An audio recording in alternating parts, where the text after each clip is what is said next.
अस्सलामु अलैकुम नाज़रीन। पाकिस्तान के मरूफ यूट्यूबर टिक टॉकर रजब भट्ट के घर फायरिंग का वाक़या और फिर उससे पहले उनका पाकिस्तान छोड़कर जाना और फिर उसके बाद शहजाद भट्टी और रजब भट्ट के दरमियान जो तलख कलामी है, उसके बाद बहुत से सवाल जो हैं वो जन्म लेने लगे हैं कि आखिरकार रजब भट्ट ने अपना घर क्यों छोड़ा, फैमिली व्लॉगिंग जो है वो क्यों छोड़ी और आखिरी उसका पैगाम क्या था जब वो पाकिस्तान से गया है, और क्या ये एक दुश्मनी जो है वो एक नई बुनियाद से जो है वो सर उठा रही है, या फिर लाहौर के अंदर जो है वो गैंग वॉर जो है वो दोबारा से एक दफ़ा शुरू होने जा रहा है। इसके पीछे कहानी क्या है, रजब भट्ट ने अपना घर क्यों छोड़ा, क्या वो एक जानिब जो लाहौर हाई कोर्ट में उनके खिलाफ दरख्वास्त दायर की गई उसकी वजह थी, या फिर उसके पीछे जो धमकी थी जो शहजाद भट्टी ने उसको दी थी वो थी। इसके पीछे तमाम तर हक़ाइक़ जो हैं वो आज के इस व्लॉग में आपके साथ शेयर करते हैं। नाज़रीन इकराम, वाज़िया रहे कि पाकिस्तान के मरूफ यूट्यूबर टिक टॉकर रजब भट्ट जो कि सोशल मीडिया पर अपने टिक टॉक अकाउंट पर, यूट्यूब पर तो वायरल ही हैं, लेकिन वो आए रोज़ किसी न किसी खबरों की जीनत बनते रहते हैं।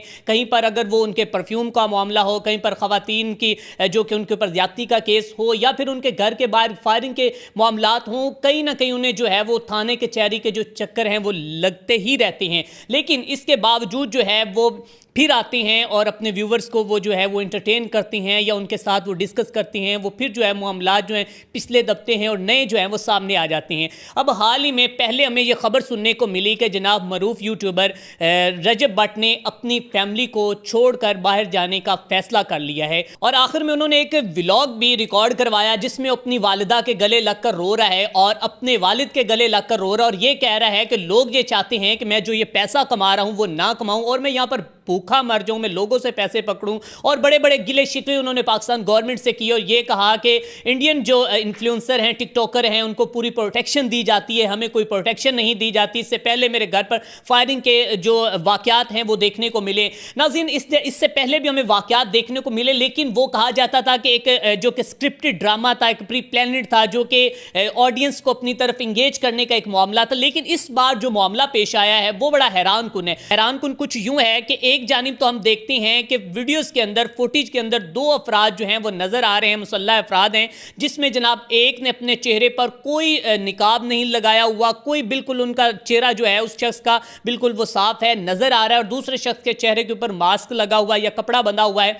और वो आते हैं और रजब भट्ट के घर के बाहर जो है वो फायरिंग करते हैं। और फायरिंग के नतीजे में कोई जानी नुकसान तो नहीं होता, लेकिन उनके घर की दीवारों के जो फायर है वो आर पार होती हैं, गेट पे फायर लगते हैं, वो फोटी जो है वो सामने आती हैं। और उसके बाद जो मोहल्ले के उसके दोस्त हैं या उसके जानने वाले, उसके जो फैमिली रिश्तेदार हैं, उसकी जानिब से जो इंटरव्यूज़ जो है वो सामने आता है कि ये जो है वो एक प्री प्लानड ड्रामा हो रहा है, या प्री प्लानिंग पूरी एक जो है कि सिस्टम चलाया जा रहा है। अब नाज़रीन, बहुत से सवाल इसके ऊपर जन्म ले रहे हैं कि आखिर ये मामला क्या है। एक जानिब तो रजब भट्ट के खिलाफ जो है वो सहाबा इकराम की गुस्ताखी का इल्ज़ाम भी आयद है कि उसने अपने व्लॉग के अंदर इस्लामी शख्सियात के खिलाफ जो है वो ज़बान इस्तेमाल की, जिसकी वजह से उनके खिलाफ दरख्वास्त दायर की गई है, और FIA ने उनके मोबाइल फ़ोन जो हैं वो भी अपने पास रख लिए हैं। वो जो कि जब तक रजब भट्ट का ये मामला जो है वो क्लियर नहीं हो सकता तब तक उसको जो उसके मोबाइल फ़ोन है वो नहीं दिए जाएंगे। लेकिन यहां पर सवाल यह है कि रजब भट्ट आखिर पाकिस्तान से बैरून मुमालिक कैसे शिफ्ट हुआ,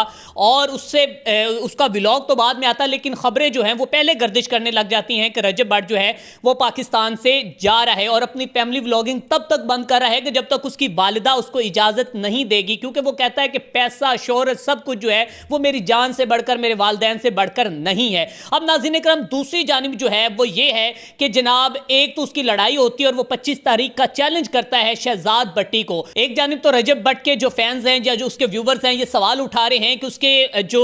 शहजाद भट्टी के साथ तलख कलामी हुई है लाइव टिकटॉक पर, या फिर वो मान डोगर की हुई, उस वजह से ये मामला जो है उसमें तूल पकड़ता हुआ नजर आ रहा है। और दूसरी जानिब बहुत से लोग ये भी सवाल उठा रहे हैं कि हो सकता है कि ये मामला इस वजह से पेश आया है कि जो उसने सहाबा इकराम के खिलाफ या इस्लामी शख्सियात के खिलाफ जो है वो जबान इस्तेमाल की है, या फिर उसने कोई इस तरह का जो मवाद है उसने अपलोड किया है जिसकी वजह से मजहबी نفرت جو ہے وہ معاشرے کے اندر پھیلی. ایک جانب تو یہ بھی الزام عائد ہے, لیکن اب اس کے اوپر آپ کو بتاتے چلے جائیں کہ شہزاد بھٹی کی بھی دھمکیوں جو ہیں وہ واضح طور پر آنا شروع ہو چکی. شہزاد بھٹی 333 گینگ سے جس کا تعلق ہے, اور جو کہ یہ فاروق کھوکھر اور تاجی کھوکھر جو ہیں ان سے ان کا تعلق ہے. کہا جا رہا ہے اس نے واضح طور پر رجب بٹ کو یہ دھمکی دی ہے کہ اب تم میرے ساتھ ملنا, اور آگے سے اس نے بھی 25 تاریخ کی دھمکی دے دی ہے. اور یہ جو شہزاد بھٹی اس نے کہا کہ تم پاکستان چھوڑ کر اگر گئے ہو تو آؤ میرے سے ملو, میں تمہیں بتاتا ہوں کہ تم نے کس طرح یہ گستاخی کی یا اس طرح کے معاملات ہیں. کہ اس دفعہ جو ہے وہ معاملہ تھوڑا سا سنجیدہ لگ رہا ہے, کیونکہ پہلے ہوتا تھا فائرنگ ہوتی تھی, کوئی اس کے شواہد نہیں مل پاتے تھے, لوگوں کے جو کہ آڈینس جو ہے وہ ان کی انگیجنگ بن جاتی تھی. لیکن اس دفعہ جو ہے وہ معاملات کچھ حد تک جو ہے وہ ہمیں تھوڑے سے ڈسٹرب لگ رہے ہیں, کیونکہ اب رجب بٹ جو ہے وہ گھر چھوڑ کر جا چکا ہے, اور یہاں تک کہ اس نے فیملی ولاگنگ بھی بند کر دی, اور وہ کہتا ہے کہ میں ٹک ٹاک پر لائیو آؤں گا. لیکن ابھی تک جو ہے اس کے ملزمان جو ہیں وہ گرفتار نہیں ہو سکے, اور لوگ جو ہیں وہ سی سی ڈی کے اوپر بڑا سوال اٹھا رہے ہیں اور کہہ رہے ہیں کہ اب مریم نواز کی سی سی ڈی کہاں پہ ہے اور کیوں اس کو پروٹیکشن دی گئی. اب آپ کیا سمجھتے ہیں کہ یہ معاملہ کیا رجب بٹ نے جو ایک زبان استعمال کی ہے, مذہبی منافرت پھیلانے کی کوشش کی ہے وہ ہے, یا پھر جو شہزاد بھٹی کی جانب سے دھمکی لگائی گئی ہے یہ ادھر سے یہ قاتلانہ حملہ سمجھ لے یا اس کے گھر پر حملہ سمجھ لے؟ ان دونوں میں سے کیا معاملہ؟ اپنی رائے کا اظہار کریں. اپنے میزبان میاں اسلام کو دیجیے اجازت. دیکھتے رہیں انفولڈ پاکستان.